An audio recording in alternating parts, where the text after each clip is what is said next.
If you enjoyed this podcast, please consider liking, sharing, and subscribing to the channel. Sharing it with your friends and family helps spread knowledge, and when we help others grow, we grow too. Thank you so much for listening. Let's dive into the podcast. Creation and early origins of the Voynich Manuscript. The machines hummed quietly in the laboratory as scientists carefully cut tiny pieces from the ancient parchment. Each fragment, no bigger than a fingernail, held secrets from centuries past. When the carbon dating results came back, they whispered a date that made historians lean forward in their chairs. 1404 to 1438. 600 years ago, somewhere in the mountains of Europe, skilled hands were creating something extraordinary. The parchment itself tells this story. Made from animal skin stretched thin and smooth, it carries the chemical fingerprint of its time. Every page breathes with the essence of the early 15th century. But where exactly did this strange book come from? The answer lies hidden in tiny details that most people would never notice.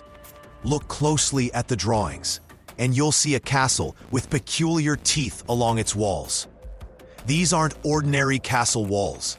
They have a specific shape called swallowtail crenellations, like the open beaks of birds frozen in stone. These unusual walls point to one place: northern Italy. The Scaliger family, who ruled parts of that region, loved this architectural style. Their castles bore these distinctive markings like a signature written in stone. Someone drew this castle from memory, or perhaps while looking directly at it through a window. The inks tell their own story. Modern analysis reveals pigments that medieval European artists knew well. Iron gall ink flows across the pages, mixed with substances common to monastery workshops and noble scriptoriums. Nothing exotic or foreign appears in the chemical makeup. This was made with materials any educated person of the time could obtain. Picture the workshop where this book took shape. A scribe bent over parchment, carefully forming each mysterious letter. An artist mixed colors on a palette, bringing strange plants and impossible creatures to life with delicate brushstrokes. A bookbinder stitched the pages together, perhaps wondering what secrets they contained. These weren't amateurs. The quality of the work reveals master craftsmen at the height of their skills. Someone invested serious money and time into creating this book. But who gave the orders? Who paid for such expensive materials and expert labor? The answers remain stubbornly silent. No records survive of its creation. No contemporary accounts mention this peculiar project. It's as if the manuscript simply appeared, fully formed, carrying its mysteries from that distant workshop into our modern world. What we know for certain is this: real people made this book in real time, using real materials from the early Renaissance. The science proves it beyond doubt. Yet somehow, that knowledge only deepens the puzzle. If we know when and roughly where it was made, why can't we discover who made it or what it means? First recorded owner and Prague connection in the 17th century. Darkness had already fallen across Prague when Georg Baresch lit his candle and stared down at the strange book once again. The year was 1639, and the alchemist had owned this puzzling manuscript for years. Every page mocked him with its secrets. The drawings were unlike anything he had ever seen. Plants that seemed to grow from another world. Women bathing in green pools that defied explanation. Star charts that mapped unknown skies. And everywhere, those maddening symbols that looked like letters but meant nothing to any scholar he knew. Baresch ran his fingers over the peculiar script. Each character was carefully drawn, as if the writer knew exactly what they meant. But to Baresch, they might as well have been made of smoke. He had spent countless nights trying to make sense of just one page. The failure ate at him. That night, he made a decision that would change everything. He picked up his quill and began writing a letter to Rome. Athanasius Kircher was the most learned man he knew. If anyone could solve this puzzle, it would be the famous Jesuit scholar. "I own a book written in an unknown script," Baresh wrote by flickering candlelight. "The drawings show plants and medicines that no doctor has seen. I beg you to help me understand what this means." He sealed the letter and sent it on its long journey south. That simple act created the first written record we have of the mysterious manuscript. But Baresh was not the book's first owner. Hidden beneath the surface of the first page lay another secret. Only special light could reveal the faded words written there centuries ago. When modern researchers finally discovered this invisible writing, they found a name that changed everything they thought they knew. Jacobus Horkiki de Tepenetz had owned the book before Baresh. This man moved in the highest circles of Prague. He worked at the court of Emperor Rudolf II, where magic and science danced together in the shadows of the castle. Rudolf's court was a strange place where alchemists mixed potions next to astronomers studying stars. Scholars from across Europe came to share their secrets. In those halls, a book full of mystery would have been treasured like gold. How did this extraordinary manuscript travel from the emperor's court to Baresh's study? What happened during those missing years? The book seemed to move through Prague like a whispered secret, passing from one curious mind to another. Each owner added their own layer to the mystery, yet none could crack its code. The manuscript's journey to Rome and the Jesuit custody. The year was 1665 when a remarkable package arrived in Rome. Inside lay the strange manuscript, wrapped carefully and accompanied by a letter that would change its destiny forever. Johannes Marcus Marci, a respected physician from Prague, had made a decision that puzzled many who knew him. Marci was not known for grand gestures.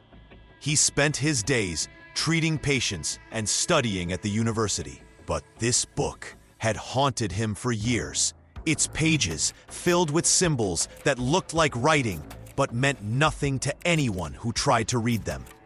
Pictures of plants that seemed familiar, yet belonged to no garden on earth. The letter he wrote trembled with hope and frustration. He explained how the manuscript had come to him through mysterious paths. Someone had paid 600 ducats for it long ago, a fortune that could buy a small house.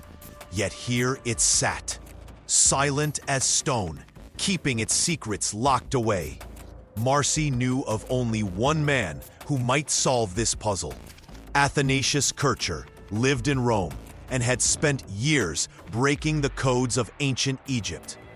If anyone could make sense of these strange symbols, it would be this brilliant Jesuit scholar. When Kircher received the package, his hands shook slightly as he opened it. He had deciphered hieroglyphs that had baffled scholars for centuries. Surely, this would yield to his methods. But as days turned to weeks, even Kircher found himself staring at pages that seemed to mock his expertise. The manuscript found a new home in the Collegio Romano. Jesuit scholars gathered around it, their whispered discussions echoing through stone corridors. Each man brought his own theories. Some saw connections to ancient languages. Others noticed patterns in the plant drawings that suggested hidden meanings. Years passed. The manuscript sat in the college library, drawing curious visitors who left more confused than when they arrived. Monks copied sections by hand, hoping that careful study might reveal patterns invisible to casual observation. Their notes filled dozens of smaller books, creating a growing collection of failed attempts. The Jesuits protected the manuscript through wars and upheavals that shook Rome, while other ancient texts disappeared or burned. This strange book remained safe behind monastery walls. Scholars came and went, but the manuscript endured, patient as a sphinx, waiting for the right question to be asked. What Marci could never have imagined was that his simple act of sending the book to Rome would preserve it for centuries of future mystery. The Jesuits had given it something precious beyond solving. They had given it time. Rediscovery and naming by Wilfrid Voynich in 1912. The summer of 1912 changed everything for one of history's strangest books. Deep within the dusty halls of a Jesuit college near Rome, something remarkable was about to happen. The priests needed money. War clouds gathered over Europe, and the college at Frascati faced hard times. Among their forgotten treasures sat a peculiar manuscript. No one remembered much about it. The pages were filled with bizarre drawings and mysterious text that made no sense. Plants that existed nowhere on Earth. Stars and symbols in patterns no scholar could read. Strange women bathing in green pools connected by impossible tubes. Then Wilfrid Voynich arrived. This Polish book dealer had sharp eyes for rare finds. He traveled across Europe, hunting for ancient texts that libraries might sell. When he saw this manuscript, something stirred inside him. The drawings were unlike anything he had ever seen. The writing system appeared completely unknown. Voynich bought the book immediately, but he did more than just acquire it. He became its champion. Back in his shop, Voynich made a startling find. Hidden beneath centuries of fading ink, he spotted something on the first page. Letters barely visible to the naked eye spelled out a name.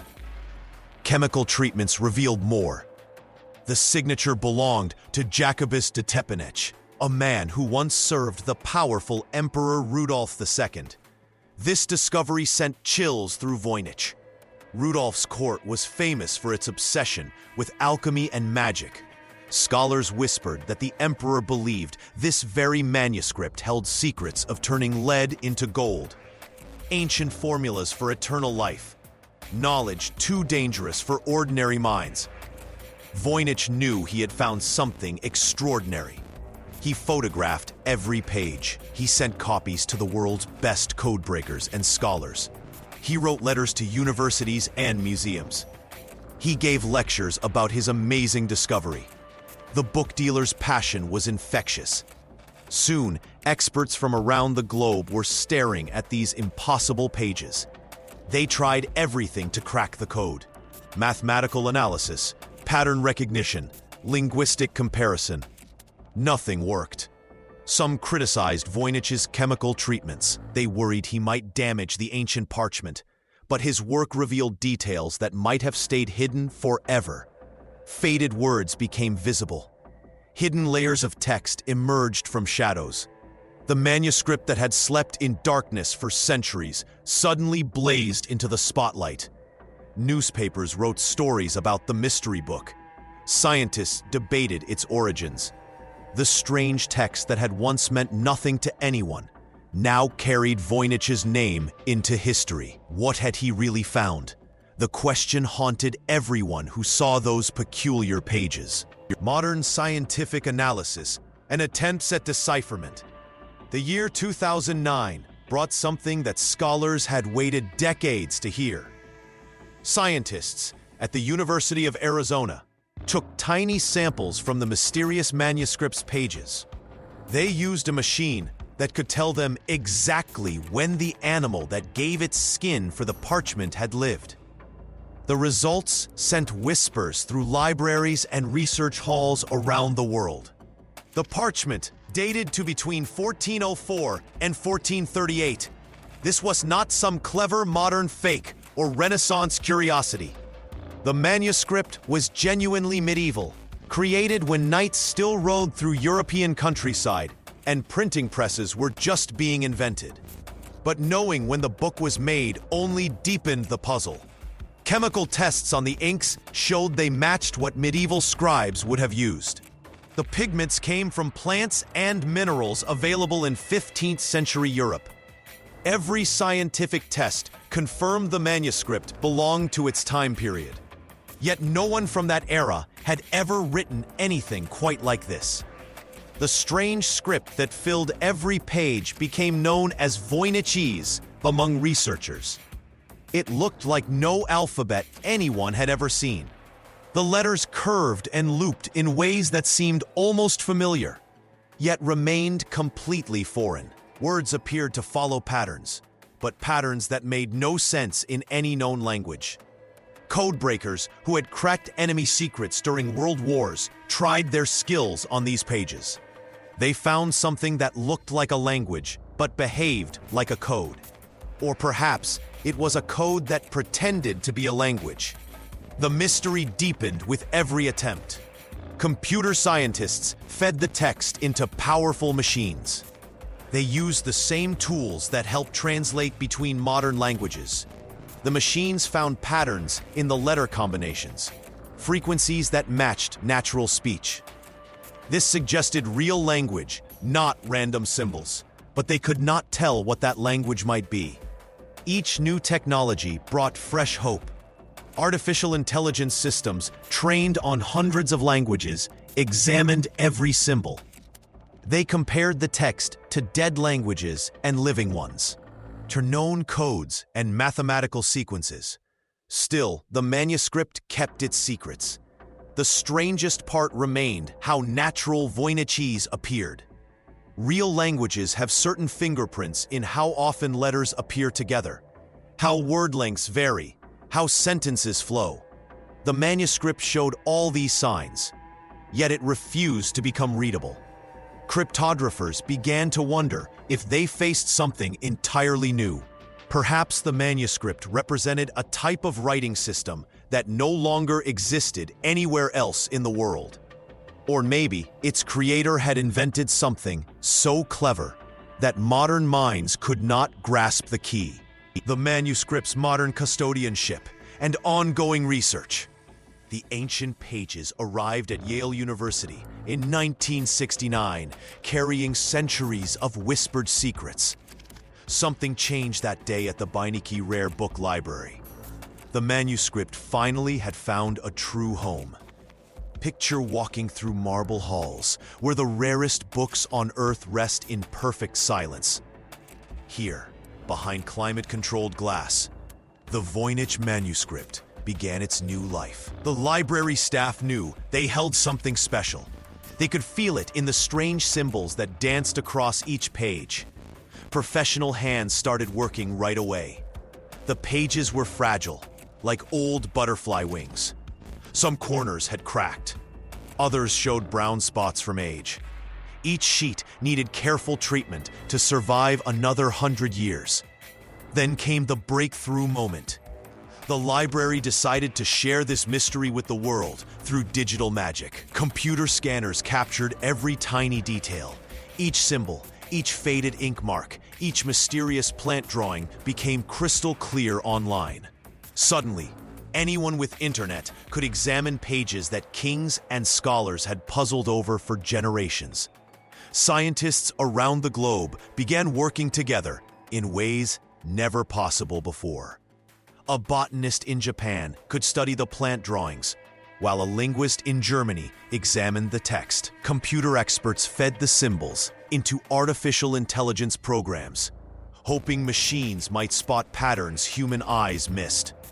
The questions multiplied like ripples in still water. Was it really a medical text?